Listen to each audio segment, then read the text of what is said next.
Welcome back to Let's Analyze Elsword Revamped. There's a link in the description if you'd like to read my fanfiction of Elsword before watching further. It's taken 5 whole chapters for the El search party to finally leave Ruben Village. Secret Service only needed 2, which were the 2nd and 5th chapters, to leave Ruben. Compared to the original story, this probably feels really slow in progression, but that's a good thing. The main heroes of the story are supposed to be the El search party, so they deserve a lot more development early on compared to those in Secret Service, who are there to support instead of directing the plot. Since this will be the last Ruben-focused chapter before all the groups go to Elder, I'll be talking about this fanfiction project at the end of this video. This chapter is in Aisha's perspective, and you might notice a pronoun addition when mentioning Elsword.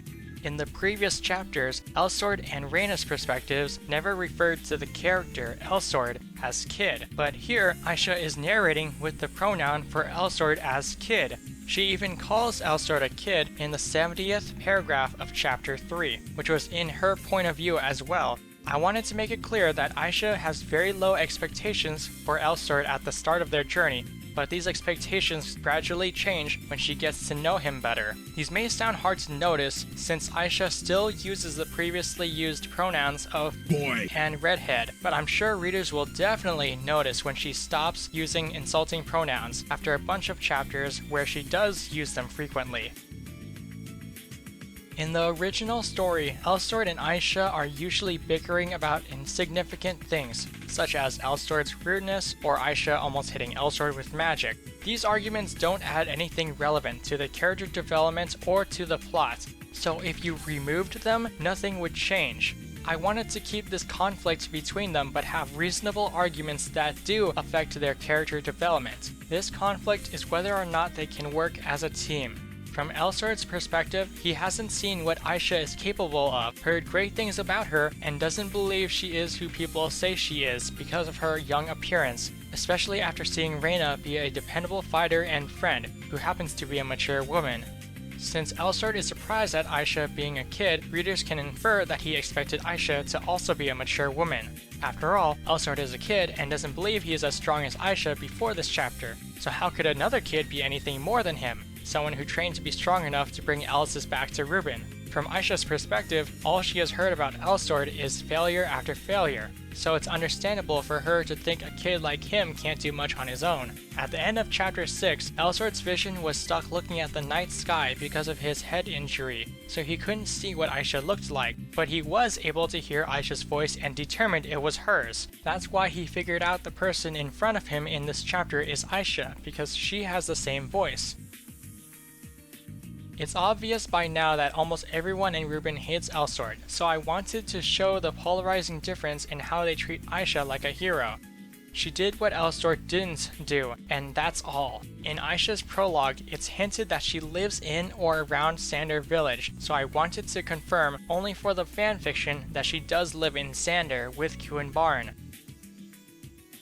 This pink-haired lady is Anne, the accessory shop owner introduced in the last chapter. Aisha never meets her, unlike the original story, so that's why her name is not confirmed here. But readers should know it's Anne because Aisha and Rena turn to Ruben's entrance, and according to the layout of Ruben in the fanfiction, the accessory shop is across the intersection that leads to the village entrance. Here is a map of Ruben that I made for the fanfiction. It shows landmarks referenced, a compass, and the general design of the village as a whole.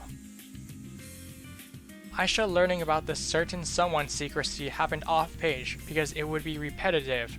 We already had Rena tell Elsword this in the last chapter. It might be odd to see how polite Elsword is here afterwards, but I wanted the reader to infer that Lo told him to be nicer to Aisha for a reason that I'll mention later in this video.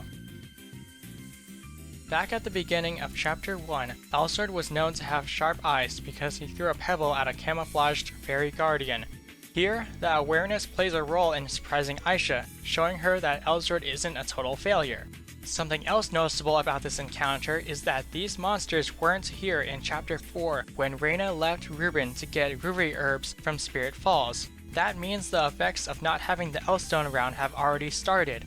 Monsters that wouldn't gather by occupied territory, like Ruben Village, are becoming more aggressive. You might be wondering how I got the number of Tree Knights and Fairy Guardians here. When combining the number of them in the Forest Ruins and White Mist Swamp dungeons, you get a total of 7 Tree Knights and 4 Fairy Guardians. I know Triple Geyser isn't this tall in-game, but for an attack that uses up 300 MP, which is a lot for this fanfiction because there are no consumables for MP, the skill better do a lot of something. There's another reason, but that'll come up in a later chapter. Here's another trait about Elsword that surprises Aisha. He's an Elrian, and she even admits that he won't be useless if he practices controlling the El. The topic of mana saving is very strategic and personal for Aisha, which is why she's so critical of Elsword wasting all of his. She knows what it's like to recklessly spend mana thanks to the Ring of Mimir, and now that it's gone, along with her passives that boost her max MP, Aisha has become stricter with mana usage and wants to apply the same mentality to the team.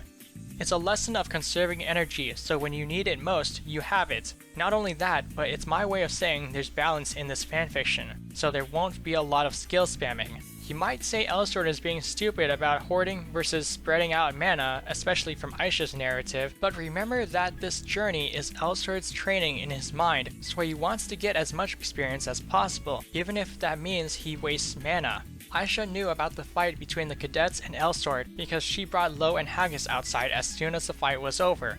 In Chapter 3, Aisha points out the staircase up to Haggis' residence was quite high, which means any noise from below wouldn't be easily heard. It's implied in the last chapter when the cadets yelled about killing Elsword, but without concern over anyone hearing them, like their drill master in Haggis' residence. This means Aisha was outside of the house and closer to the bottom of the stairs, but out of the torchlight, so Elsword wouldn't see her. When Aisha blinks here, I imagine this meme happening. Believe it or not, I did not have her blink as a surprise at first, so this was a great change to the overall chapter. Chapter 3 emphasized how proficient and famous the Landar family is with magic. The reason why Aisha didn't say no when denying Elsword of his idea of magic tricks is because she proudly believed her family's reputation traveled as far as Reuben, which itself would correct Elsword's way of thinking. I really hope it was obvious that Aisha wasn't going to do a magic trick here. She was about to cast Meteor Call before Rena interrupted. These are my favorite 2 sentences from Aisha in this chapter because you can tell how much sarcasm and anger were probably in her tone. Before Rena waves to Anne, she tells Aisha not to underestimate Elsword but not herself. Now, Aisha says you both, including Elsword with Rena, which means she's passively telling Rena that she's going to try not getting surprised again by her like she did here. Aisha isn't sure that Rena said likewise as a compliment or an insult.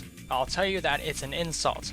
During a story quest in Bethma, Rena mentions how elves' eyes are better at night. So even though Elsword couldn't see Aisha last night because she was outside of the torchlight, Rena could see her, and how Aisha chose to watch the fight instead of help until it was too late. It's true that Rena met Aisha earlier in the day in Chapter 3, but they barely spoke enough to get a first impression. The night of Chapter 6 was the first impression Rena got from Aisha. When she brought Lo and Haggis to where Elsword fought the cadets, Lo appreciates how Aisha revealed the truth of his cadets trying to kill Elsword, so this is the reason why it's implied that Lo told Elsword to be nicer to Aisha earlier in this chapter. Elsword leads Rena and Aisha to the dungeon Forest Ruins. Since it used to be populated by elves, it's no wonder Aisha never saw this architecture in other regions, because most elves did not go to other regions. The smell of apples foreshadows the Forus being here since they stole apples from Reuben, implied by the stolen farm produce by Forus in Chapter 6, and Aisha did not mention seeing apple trees among the flora. Aisha is fixated on what camouflaged things Elsword can see that she couldn't, so that's why she focuses on the Forus fur and doesn't see Elsword's hand grab hers. It's implied that William ordered his Forus to attack Aisha if they see her, so that's why only she's getting targeted by the rocks. This environment where the El Search Party fights William is the same place that you see in the dungeon Forest Ruins. Before William swings his sword for William Slash, he holds it up and has super armor just like in the game. Rena used her awakening here because 3 green orbs appeared, so her 5 nature force bars are gathered. Now that you know Rena saw Aisha last night watching Elsword get the snot beat out of him instead of helping, It's clear why Rena has a death stare focused on Aisha. It's her way of saying, "Don't make me angry at you or else." Why did I pick Irelena Nymph instead of the current day Irelena, you might be asking? It's because the current Irelena is conceptually overpowered for its mobile healing, speed, and attack buff. I know some might argue it's the other way around, but a stronger stationary buff zone instead of a weaker mobile one is quite limiting for narrative purposes. Most fights will not completely take place within Irelena's area of effect, so characters will only receive a little bit of help from the skill because everyone will move a lot, unlike in the game where most fights are stationary. In non-combat situations like this one, it is a good idea to use Irelena Nymph. At the end of Chapter 4, Rena never monologues about killing herself as a possible solution to her conflict with Lua. She always wanted to stay alive, so readers might be shocked to see this suicidal thinking. Unfortunately, this isn't Rena's point of view because if it was, you would know that Rena was testing Aisha for her real opinion. Choosing not to help Rena is like saying it's okay for Lua to torture and potentially kill her. I will point this out in a future chapter when we do get to Rena's perspective again, but that's not going to be for a while, so that's why I wanted to mention this now while it's still relevant. There were a lot of points in this chapter that would have gone better under Rena's point of view instead, but I wanted to make Aisha's conflicting opinions of Elsword and Rena clear first. That's all for this chapter, so now I'm going to talk about this fanfiction project. For those who watch this video series, I highly recommend checking the entire video description to see if I make any corrections or further explanations to the video. I've already done this for over half the series, and it might not be obvious because I always start the description with the same thing. This might sound strange, but I don't like voicing these videos. I have a bad habit of speaking too quickly to the point of smashing two words together as if I'm pronouncing one monster word. So whenever I'm listening to myself do that in the recording, I get really pissed off. It started when I was in junior high school, and I noticed a lot of female students spoke really quick, so I felt slow. That's the only dumb reason why I sped up my speech to the point of incoherence as a talking habit. During these recordings, I try to slow myself down, but because I'm slower, I sometimes come off as monotone, sounding dead. I also hate that. There are times that I just can't say a whole sentence without stuttering like a retard on the simplest of words, and I get equally furious whenever I listen to those failed attempts in my editing process of these videos. It happened so often for the last video on Chapter 6 that I just gave up on trying to re-record myself talking, and settled for the monotone video. There weren't any stutters or incoherence, at least I hope not, but I'd rather have a monotone video than a video where I stutter every sentence and speak too quickly for understanding. That's why I would prefer to add corrections or extra explanations I forgot to do in the video description instead of re-recording. I actually recommend checking all my video descriptions in this series after I publish a new video because I might still be adding new stuff, like I did with Chapter 5's video description. I'm sure some of you think me releasing a chapter per month is pretty slow, and a long story like Elsword's either needs a much higher word count per chapter or more chapters per month to get anywhere. I mentioned in the last video that I prefer word counts equal to or more than 3,000 but less than 4,000, so a higher word count won't intentionally happen. If I had more time, I would love to publish more chapters per month. Now for some statistics and clarification on characters. When characters mix job paths, the age difference is not taken into consideration. Job mixing is only for the respective lore and skills. If you like this video or the fanfiction, show your support in the comments or with a review on fanfiction.net.